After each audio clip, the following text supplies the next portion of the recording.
Maka siapa yang dikehendaki akan ditetapkan hatinya, dan siapa yang dia kehendaki akan dipalingkan hatinya.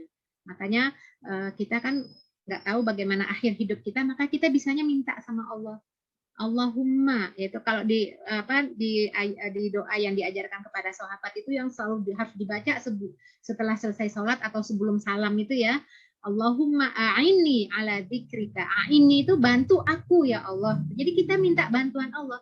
Kalau kita nggak dibantu Allah, nggak ditolong Allah, kita nggak mungkin kita bisa apa yang kita inginkan tuh mungkin nggak akan tercapai. Maka perlu bantuan Allah, perlu pertolongan Allah. Itulah pentingnya doa ya, urgensi doa itu seperti itu. Maka dalam hadis lain doa yang diajarkan Allahumma a'inna ala dzikrika wa syukrika wa husni ibadatik. Ini kan doa yang diajarkan kepada sahabat, ya, tapi topnya biasa pakai Allahumma a'inni. Tapi karena kita juga ingin mewakili anak-anak kita, keluarga kita, karena bisa jadi mungkin anak-anak kita tuh tidak berdoa atau jarang berdoa, mungkin lalai atau mungkin nggak inget, ya mungkin suami kita ya namanya juga manusia ya, mungkin karena nggak ikut pengajian jadi suka lupa gitu ya. Kita wakililah keluarga kita ya, untuk semua keluarga-keluarga kita, jadinya kami Allahumma a'inna ala dzikrika wa syukrika wa husni ibadatik. Bantu kami ya Allah dalam mengingatmu, bersyukur kepadamu, dan memperbaiki ibadah kami kepadamu. Jadi itu yang pertama, mohon kepada Allah pertolongan agar diberikan keistiqomahan, tidak berpaling hatinya, dan selalu mengingat Allah. Ya, ini ada hadis ya, ihris alama yanfa'uka wasta'in billah. Bersemangatlah untuk mengerjakan hal-hal yang bermanfaat bagi kalian dan mintalah pertolongan kepada Allah.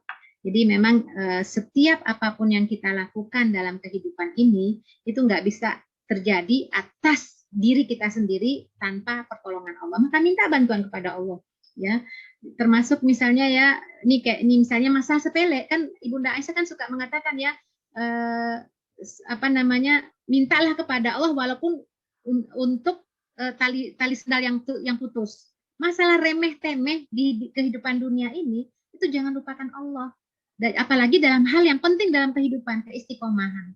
Maka jangan lupa minta bantuan Allah walaupun masalah kecil. Misalnya nih juga jaringan ini kan masalah, ya jaringan ini internet, tapi kan kita sudah diajarkan oleh Rasul untuk minta kepada Allah. Maka sebelum memulai itu kita udah ada, ya Allah dimudahkan ya Allah, mudah-mudahan jaringannya bisa baik gitu. Itu kan minta bantuan. Jadi dalam segala hal, mau masak, mau apa, semua minta bantuan kepada Allah. Apalagi yang terkait dengan urusan akhirat ya. Maka bersemangatlah, ihris, bersemangatlah untuk mengerjakan yanfa'uka, yang bermanfaat bagi kita, wasta'in billah, minta pertolongan kepada Allah ya. Itu yang pertama. Kemudian yang kedua, meluruskan niat niat saat beramal. Jadi memang niat ini penting ya. Niat ini dalam hadis ya, ini memang hadis yang membuat takut banget ya. Sesungguhnya ada salah seorang di antara kalian yang ia beramal dengan amalan penduduk surga, sampai-sampai jarak antara dirinya dengan surga hanya tinggal 1 jengkal. Tapi takdir telah mendahulinya sehingga ia pun beramal dengan amalan penduduk neraka. Akhirnya ia pun masuk ke dalam neraka. Luar biasa ya. Ini memang hal yang kita khawatirkan, ya Allah, takdirku gimana ya Allah gitu ya. Karena di sini ada orang yang dia itu hampir saja sejengkal lagi itu udah masuk surga, tapi karena ada takdir mendahulunya akhirnya memang dia ahlun nar. Jadi memperbaiki niat inilah yang membuat kita bisa terus semangat ya. Memperbaikinya tentu nggak mudah, butuh perjuangan ya, karena ini kaitannya nih akhir hidup kita ini. Maka pernah ya Sofyan As-Sauri itu berkata, ma'alistu syai'an asyadu alayya min niyati li'annaha tataqallabu alayya. Ya. Tidaklah yang paling sulit untuk kuobati selain daripada niatku. Karena niatku selalu berbolak-balik. Jadi memang meluruskan niat ini penting. Jadi ketika takdir Allah sejengkal lagi masuk ke surga, ternyata takdir itu bisa jadi karena nawaitunya. Sebagaimana ada seorang sahabat ya ketika berjihad, berperang itu kan melihat bagaimana gagahnya, beraninya dia dalam peperangan, sampai ada komentar sahabat, amwa bahwa fil jannah. Kayaknya dia bagus, hebat ya, pasti dia dapat surga deh. Pasti dia tuh kalau syahid dapat surga. Rasulullah dengar bisik-bisikan sahabat itu. Mana-mana orang yang kalian katakan masuk surga dengan apa namanya, dengan apa jihadnya itu ya, dengan geraknya, dengan aktivitas yang semangat itu ya, membunuh orang-orang kafir. Mana dia gitu? Itu dia ya Rasulullah. Rasulullah melihat, amma huwa finnar. Oh dia, kalau dia tuh penghuni, salah satu penghuni neraka. Wah, sahabat kaget. Kok ada orang yang berjihad, padahal jihad itu sudah merelakan ya harta, bahkan jiwanya itu ya, sudah meninggalkan semua kesenangan dan hawa nafsu. Berat loh jihad itu sebenarnya ya, pengorbanannya. Tapi ketika Rasulullah dilihatkan orang itu, yang sahabat lain kagum dengan geraknya, dengan kelincahannya gitu ya, Rasulullah katakan amahu wa finnar. Akhirnya penasaran. Akhirnya mereka sambil berjihad, sambil melihat ya, ngintip-ngintip apa sih yang dilakukan. Ternyata dia dapat banyak tusukan pedang dari orang-orang kafir. Nah, saking tidak kuatnya menanggung rasa sakit, itu pedangnya itu dia taruh di tanah yang tangannya, yang tajamnya itu ke arah dia jatuhkan dirinya. Jadi seperti orang bunuh diri. Jadi sahabatnya melihat, oh ternyata artinya dia meninggalnya dalam keadaan bunuh diri. Nah yang seperti ini, ternyata kalau dilihat para ulama itu menjelaskan kenapa bisa seperti itu ternyata dari nawaitunya, dari niatnya. Jadi kalau orang yang memiliki niat yang tidak ikhlas ya dalam hatinya, itu Allah akan tampakkan. Kalaupun di dunia tidak ditampakkan, nanti di akhirat akan dihisap. Sebagaimana ada hadis ya, 3 orang yang pertama kali dihisap oleh Allah. Kalau yang amalan pertama kali dihisap oleh Allah itu kan sholat ya, awalu mayuhasabul abdu yaumil qiyamah, sholat kan. Tapi kalau orang yang pertama kali yang dihisap oleh Allah 3 orang, yang mati syahid, yang dermawan, sama yang alim.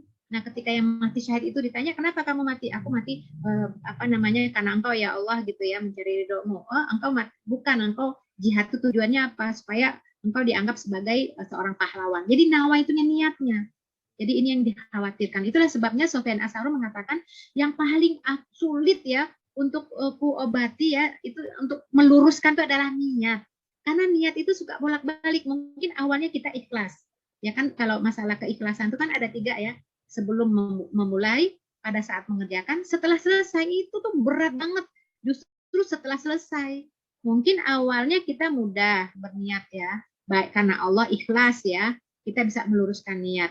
Tapi pada saat mengerjakannya insya Allah kita bisa apa namanya ikhlas ya.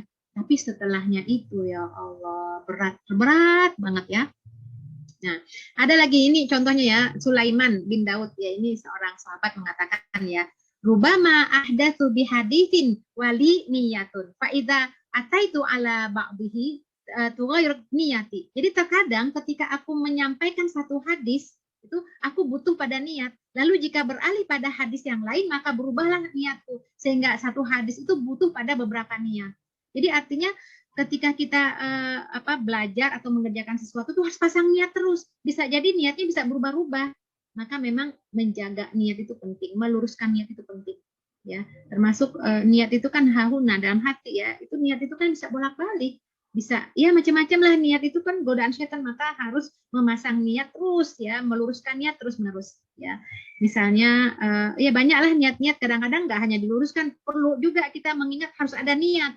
Kadang-kadang kita beraktivitas lupa niat kan. Ya kalau kita lupa niat ya kan nggak dapat apa-apa. Orang tuh kan amalnya tergantung niat kan. Innamal a'malu binniyat lah. Kita udah banyak amalnya nggak ada niatnya nggak dapat apa-apa.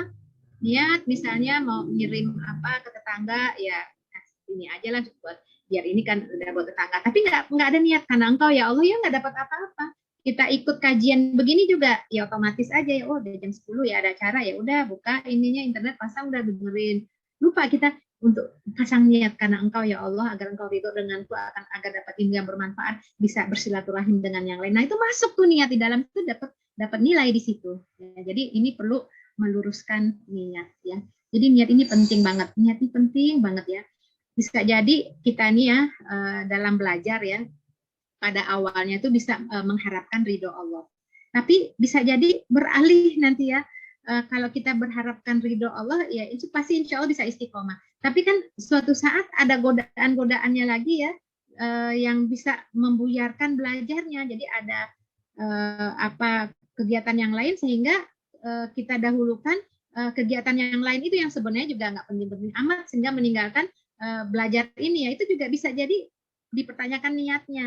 Kalau memang niat karena Allah, pasti kita akan ikhlas untuk mengikutinya, ya. Jadi tapi insya Allah ya, kalau untuk ilmu, insya Allah ya, itu nanti ilmu itulah nanti yang akan menghantarkan kita untuk mencapai ridho Allah. Mungkin awalnya niat nggak punya niat, tapi dengan ilmu itu, berkahnya ilmu itu kan di situ ya.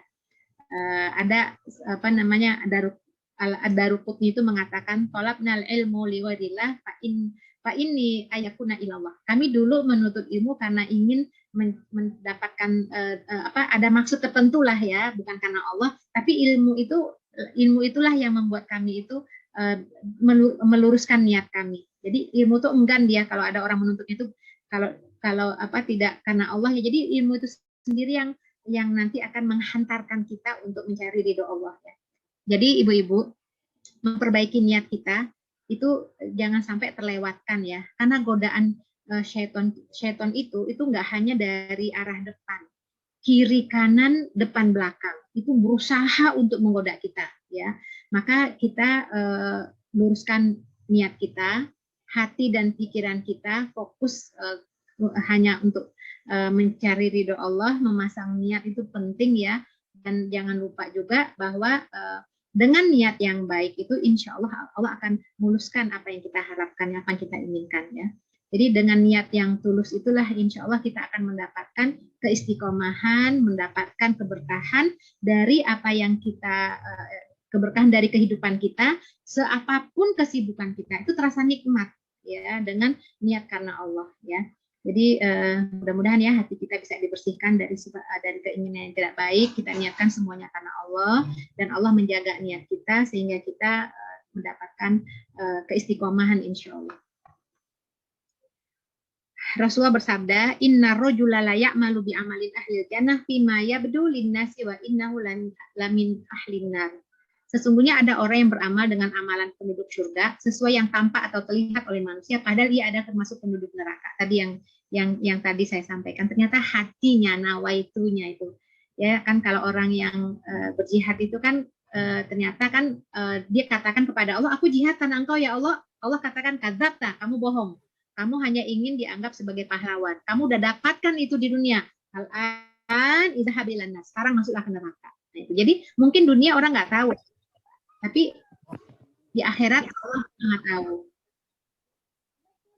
Baik, kita lanjutkan ke yang ketiga.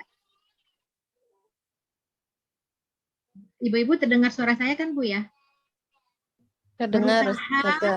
Untuk continue dalam beramal. Jadi untuk continue dalam beramal ya. Jadi ini memang berat banget ya kalau continue ini ya. Jadi berusaha melakukan amalan yang tidak memberatkan diri agar dapat continue dalam beramal. Hadis Aisyah radhiyallahu anha qalat su'ilan Nabi sallallahu alaihi wasallam ayul a'mal ahabbu illallah. Jadi ketika Rasulullah ditanya amalan apa yang paling dicintai Allah, itu kan yang ditanya di sini ahabbu ilallah, yang paling dicintai Allah. Kemudian Rasulullah menjawab, yaitu adwa muha wa ing, amalan yang paling dicintai Allah itu adalah yang kontinu walaupun sedikit. Ya, jadi kata Nabi, bebanilah diri kalian dengan amal-amal yang mampu untuk kalian kerjakan. Jadi kalau kita mau istiqomah dalam beramal sampai akhir hayat, kita bisa kontinu walaupun amal itu sedikit, tapi terus. Jadi misalnya gini, mendingan mana kita sholat tahajudnya seminggu sekali, tapi sebanyak 11 rakaat, tapi panjangnya Masya Allah ya, sampai Rasulullah tuh ya, kalau sholat tahajud kakinya bengkak, ya, sampai seperti itulah kita ngerjain sholat tahajud. Cuman seminggu sekali, tapi panjangnya luar biasa, sampai kaki bengkak. Mungkin bacaannya Al-Baqarah habis gitu ya. Lebih baik mana itu kita lakukan sekali sepekan itu, atau setiap hari walaupun hanya sekedar 2 rakaat, 4 rakaat atau 6 rakaat ya, artinya tidak sampai 11 rakaat ya. Nah, itu kan dilihat konsistensinya, istiqomahnya kan lebih baik ya kalau bisa mah sempurna ya, setiap hari 11 rakaat gitu kan kalau memang memungkinkan. Tapi kan ada masa-masanya orang itu apa namanya, suka bosan ya. Maka yang di sini yang ditekankan di sini adalah amalannya kontinu walaupun sedikit nggak banyak, ya buhanya. Nah, insya Allah dengan amalan sedikit tapi continue, ketika kita sedang sakit atau ketika kita